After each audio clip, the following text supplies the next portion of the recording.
ഇന്നിത് ഉണ്ടാക്കിയപ്പോൾ എൻ്റെ ഉപ്പച്ചിനെ എനിക്ക് വല്ലാണ്ട് മിസ് ചെയ്തു കേട്ടോ. എൻ്റെ ഉപ്പച്ചിൻ്റെ ഫേവറേറ്റ് സാധനമായിരുന്നു ഇത്. എൻ്റെ ഉമ്മ ഇടയ്ക്കൊക്കെ ബ്രേക്ക്ഫാസ്റ്റ് ആക്കി ഉണ്ടാക്കുമായിരുന്നു. വലിയ ഗോതമ്പും കൊണ്ട് നുറുക്ക് ഗോതമ്പും കൊണ്ട് ഉണ്ടാക്കുമായിരുന്നു കേട്ടോ. ചിലവർ ഇതിന് ഗോതമ്പ് കഞ്ഞി എന്നൊക്കെ പറയും. പക്ഷേ എനിക്ക് ആ ടൈമിൽ തീരെ ഇഷ്ടമില്ലായിരുന്നു കേട്ടോ.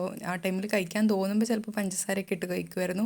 ഇപ്പോൾ സഞ്ജുവിന് ഇത് ഇഷ്ടമെന്ന് പറഞ്ഞപ്പോൾ ഇന്ന് 4 മണിക്ക് ഇതായിരുന്നു.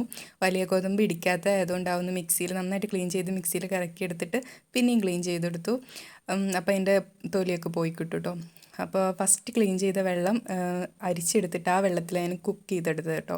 5 വിസിലടുപ്പിച്ചിട്ട് അതിന് ശേഷം തേങ്ങ ഇട്ടിട്ട് ഒന്ന് തിളപ്പിച്ചെടുത്തു. ഉപ്പിട്ടിട്ടാണ് വേവിച്ചത്. മധുരം ഇഷ്ടമുള്ളവരാണെങ്കിൽ ശർക്കര പാനി ആഡ് ചെയ്ത് കൊടുക്കുക കേട്ടോ. പിന്നെ ഇതിൻ്റെ ടേസ്റ്റ് ലാസ്റ്റ് നെയ്യിൽ കുറച്ച് കുഞ്ഞുള്ളിയും കൂടിയും തൂമിച്ച് ഇട്ട് കഴിഞ്ഞാൽ അടിപൊളിയാട്ടോ. നൊസ്റ്റാളജിയാണ്, പലവരും ഇത് കഴിച്ചിട്ടുണ്ടാവും.